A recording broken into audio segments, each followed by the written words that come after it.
Dibuat lomba MTQ dapat juara, lomba hafiz Quran dapat juara, lomba mengamalkan Quran dapat penjara. Al-Quran boleh diperlobakan, boleh diamalkan, tapi jangan diamalkan. Boleh mengamalkan yang mana? Sholat boleh, puasa boleh, zakat boleh, haji boleh, tapi jangan pakai syariat Islam. Ya. Maka cara mereka baru sekalian, ya, anak-anak,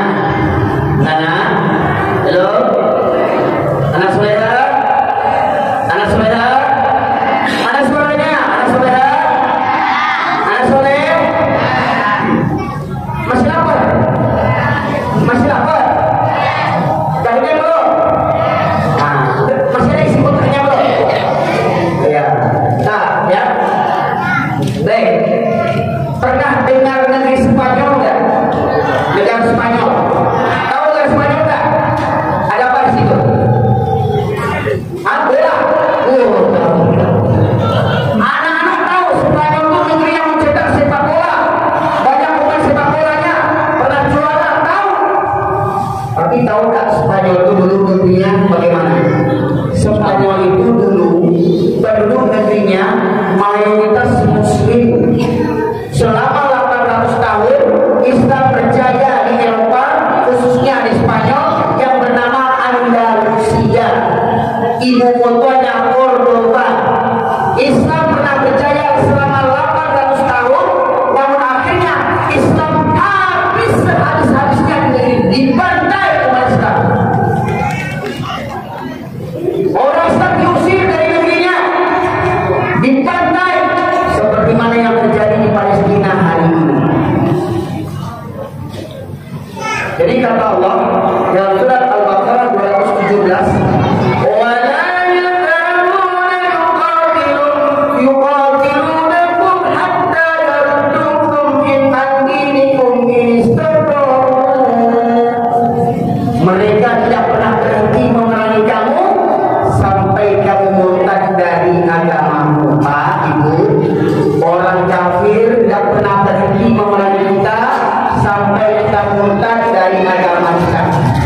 Gimana caranya? Dengan membuat hiburan-hiburan, dengan membuat acara-acara seremonial. Hati-hati Bu, Pak, anak-anak, ini tanggal berapa Masehi? Nanti malam ada acara apa? Tahu Pak? Ingat, itu tahun orang kafir. Pergantian tahun kafir, bukan pergantian tahun Islam. Dan itu berkaitan dengan peringatan Natal. Maka jangan sampai kita orang Islam ikut rame-rame merayakan malam tahun baru, bisa murtad tanpa kita sadar. Malam tahun baru itu bisa-bisa orang Islam pindah agama menjadi 3 agama. Apa itu? Yang pertama, ketika berbunyi, kalau di kampung kami, kampung awak, ada namanya jam gadang di Bukit Tinggi, jam gadang. Kalau tepat jam 12 malam, teng teng teng, wow, bunyi lonceng. Lonceng itu tanda sebagai siapa untuk beribadah? Bagi agama Nasrani, dengan lonceng memanggil ke gereja. Setelah itu lagi, setelah bunyi lonceng yang 12 malam, apa yang berbunyi lagi?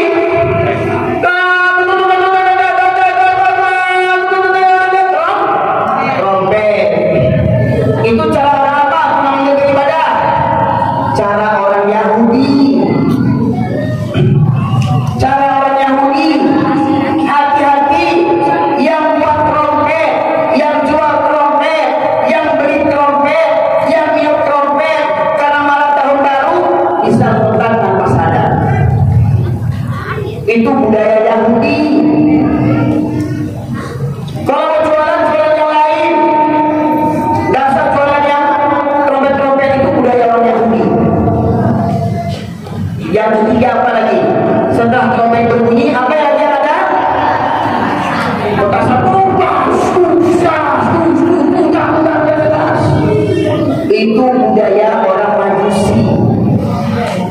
orang penyembah api. Hati-hati, jangan ada orang Islam yang keluar dalam rangka merayakan malam tahun baru bisa murtad tanpa sadar. Begitu pula kalau saya nonton acara televisi malam tahun baru, mendingan cepat tidur, baca Quran. Atau alhamdulillah bagi sekalian, kalau di Sumatera Barat khususnya di Bukit Tinggi, untuk mengantisipasi agar remaja-remaja tidak merayakan malam tahun baru, banyak masjid mengadakan maghrib. Apa maghrib itu? Malam bina iman dan takwa di masjid.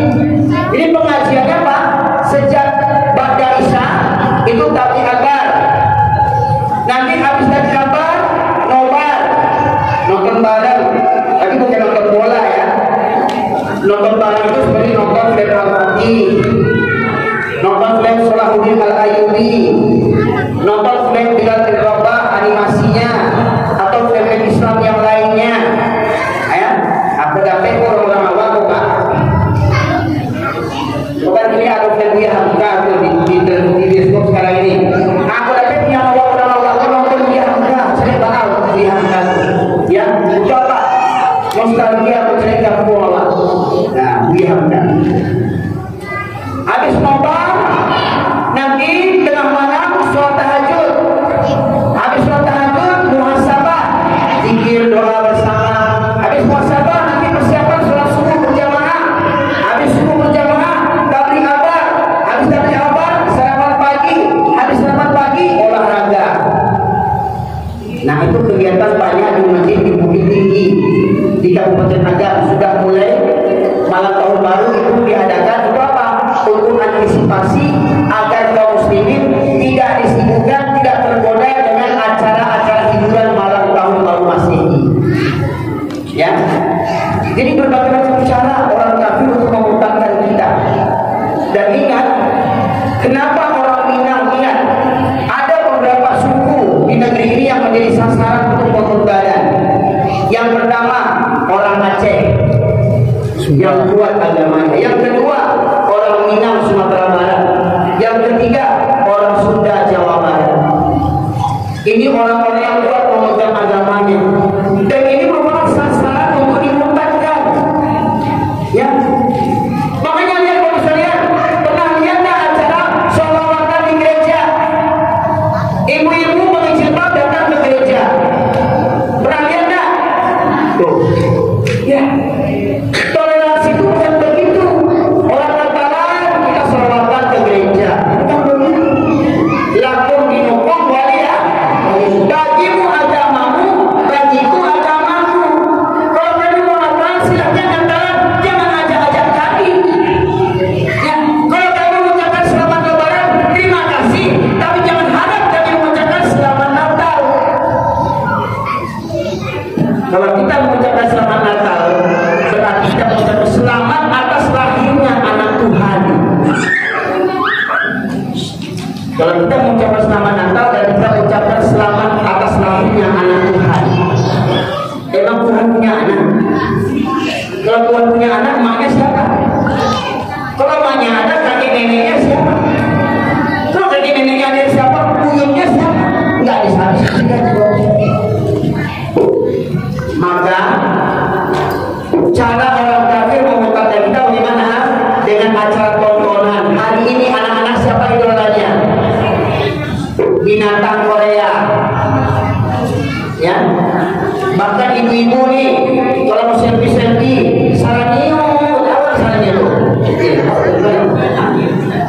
Gaya bebas.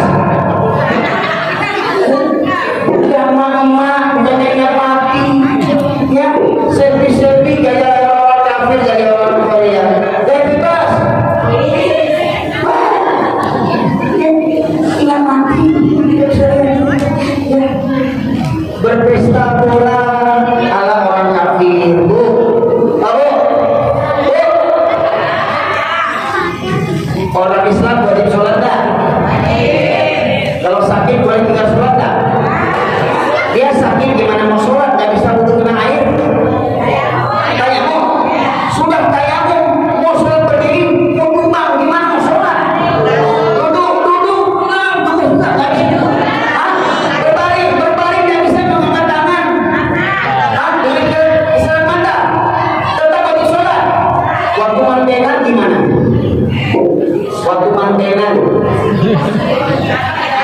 Waktu jadi pengantin berapa banyak yang sholat? Digodok. Emang cebol digodok? Coba dengan senangnya meninggalkan sholat, kalah Allah dengan gincu, dengan mental, kalah Allah. Orang ingat kesuntian, orang Jawa patokan ini nulis-nuliskan kalau Irang itu hitam-hitam, ya nggak tahu orang Sunda macam orang Cina utang-utang, gara-gara itu tinggal sholat dua bayar. Makanya apa? Kita meniru orang kafir. Kalau aku pergi keluar, ibu pergi keluar, ibu menilai, menandakan mana perempuan Islam, mana perempuan kafir dengan apanya? Bagaimana ibu menandai perempuan Islam, perempuan kafir? Bagaimana ibu menandainya? Dari pakaian. Kalau berjilbab Muslim, tidak berjilbab kafir. Tapi ingat, banyak orang Islam, wanita Islam yang tidak berjilbab. Berarti wanita itu meniru orang meniru orang kafir. Gimana? Emaknya saja, empoknya saja ada macam orang kafir. Gimana dia mendidik anak-anaknya? Nah, ini bagus sekali materi. Ini renungan yang kita bersama di akhir tahun ini. Ya, karena waktu kita masih ada selasa yang lain, ya, renungan bagi kita bersama, sama-sama kita camkan sekalian. Allah menegaskan orang kafir tidak pernah senang dengan umat Islam sampai umat Islam ini mengikuti cara mereka. Begitu pula bagaimana cara mereka supaya Islam tidak berkuasa. Nah, ibu, mohon maaf, saya ini seumur hidup saya punya KTP, saya tidak pernah tangan saya ini kena tinta untuk mencoblos, tidak pernah. Sekarang saya meyakini demokrasi itu bullshit, omong kosong dulu ya, karena prinsip demokrasi ini suara rakyat, suara Tuhan, ya, suara yang terbesar yang berkuasa. Tetapi semua saya lihat perjalanan waktu, ya, semakin hari sebuah negeri itu semakin merajalela kemaksiatan, ya, bahkan dibuat undang-undang untuk kezaliman. Akhirnya pemilu yang lalu saya coblos agar apa? Agar tidak ada Pinocchio jadi penguasa. Anak-anak tahu Pinocchio? Apa ciri khas Pinocchio itu apa? Hidung panjang. Kenapa hidung panjang? Jangan suka bohong. Pinocchio itu cungkring, kurus, pendek, hidung panjang, suka bohong. Itu ciri-ciri Pinocchio, ya. Nah, Pak bisa lihat, itu pernah lihat gambar Firaun kan? Pernah lihat gambar Firaun? Pernah ke Mesir di piramida itu? Pernah ke Mesir? Belum? Waduh, sama kita. Ya. Nah, jadi Firaun dulu untuk membunuh anak-anak kecil, untuk memfitnah Nabi Musa, Firaun buat undang-undang untuk mengkriminalisasi Nabi Musa dan pengikutnya. Dan itu terjadi hari ini di belahan bumi manapun. Saya katakan, kita tidak bicara satu negeri, nyaris hampir di belahan bumi manapun.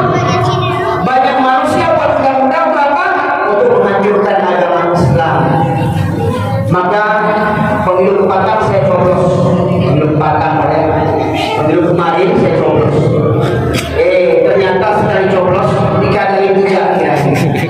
Ya, hari ini saya juga berupaya agar negeri kita ini senantiasa diberkahi dan dirahmati Allah, agar orang-orang zalim dimusnahkan di negeri ini, agar orang zalim yang curang, yang menghalalkan segala cara, jangan berkuasa di negeri Islam ini.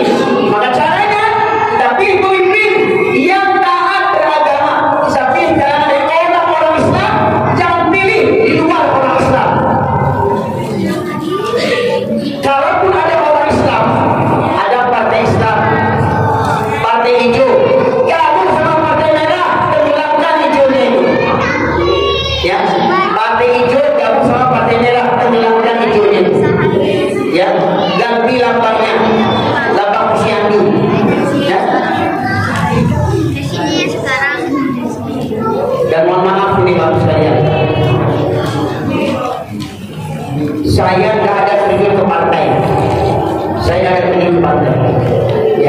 Namun kalau kita tidak ada yang berkuasa, orang-orang soleh duduk di Senayan sana untuk mengcounter makar-makar orang soleh, maka saatnya kita hari ini pilih caleg-caleg calon pemimpin yang soleh. Walaupun kita tahu tidak ada manusia yang punya dosa, tidak ada manusia yang punya